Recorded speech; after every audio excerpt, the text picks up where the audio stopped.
What we have uncovered is truly a national treasure. An untapped reserve of 222 billion cubic feet of natural gas, which bodes well for the continuous production of our premier gas field until 2034. To put it in context, 222 billion cubic feet of natural gas is sufficient to power 1.6 million households for the next 8 years until 2034. Inspired by this development, we have already awarded a total of 14 petroleum service contracts in Luzon, Visayas, and Mindanao.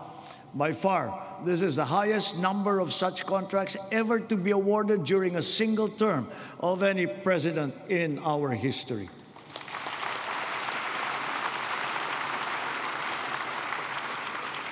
Four of the contracts that we have so far awarded are for the production of hydrogen. Hydrogen gas will serve as a backup fuel for our power plants, especially useful for our off-grid areas. It is also touted as the world's clean fuel of the future. Two of the newly awarded petroleum service contracts are co-managed with the BARM government.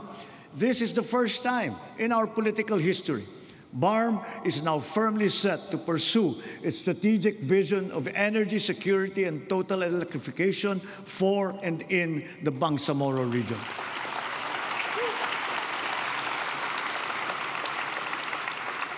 Sa kabila ng mga nailatag para sa ating seguridad sa enerhiya, panatag ang aking loob na kaya nating umangat pa.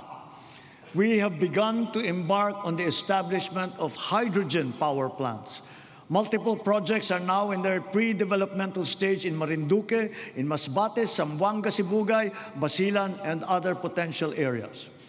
Pushing the envelope further, perhaps it is time for us to revisit nuclear energy production.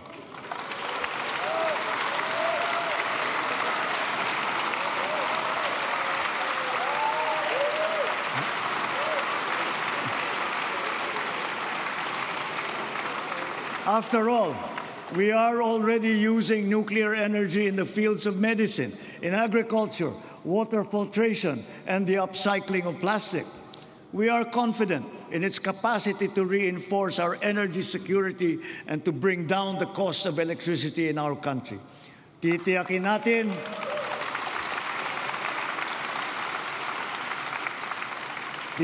natin ito ay ligtas.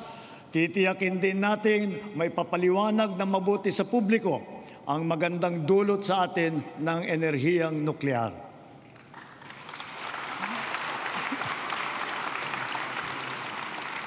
Mga kababayan, sa lahat ng mga ginagawa natin sa sektor ng enerhiya, maninaw din sa pamahalaan ang hinaing ng taong bayan na pababain ang presyo ng kuryente sa bansa.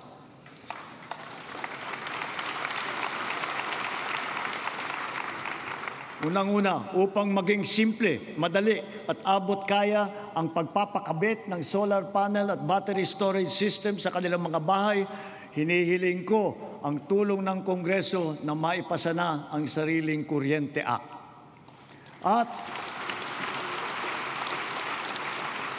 At kung pagbawas ng presyo ang usapan, sa aking palagay, panahon na para tanggalin na natin ang systems loss na pinapasa sa consumer.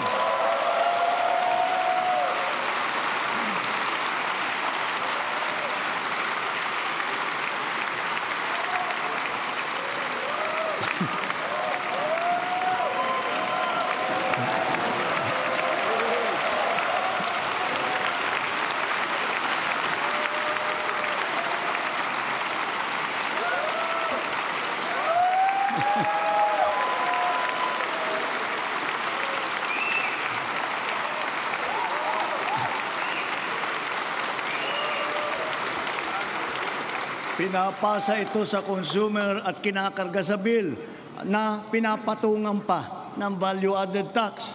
Hindi naman kasalanan ng consumer kung bakit nagkaroon ng systems loss. Kaya hindi naman tama na kailangan sila pa ang pagbabayarin dito. Therefore, we, the people, we demand for the immediate amendment of the EPIRA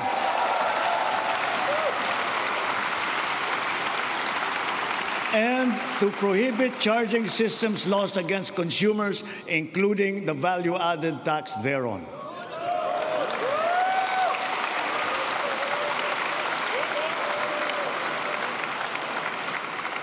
Noon nagsimula ang administrasyon, nilatag na natin agad ang pambansang pulisiya sa social protection floor na magtitiyak na may pangsalo at paglingap sa ating mamamayan, lalo na sa oras ng pangangailangan.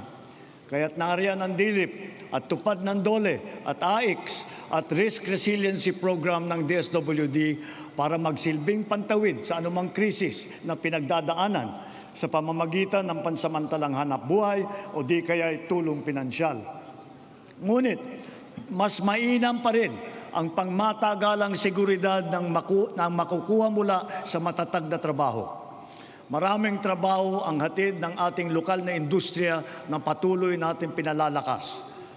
Kasabay ng seguridad na dala ng matatag na trabaho ang SSS, GSIS at Pag-ibig Fund, nagsisilbing proteksyon para sa mga manggagawang Pilipino. Katuwang ang mga ahensyang ito, nakakaipon ang manggagawang Pinoy para sa kanyang pagtanda at sa pagretiro. Nakakatulong din ito sa panahon ng kagipitan, kalamidad o krisis sa buhay. Bukod pa riyan, daan ito upang makapagpundar para sa sariling buhay tulad ng mga abot-kayang pabahay sa ilalim ng ating 4PH program.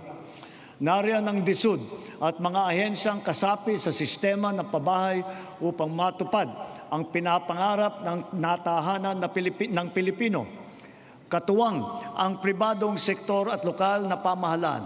Puspusan natin pinupuno ang kakulangan sa pabahay sa buong bansa.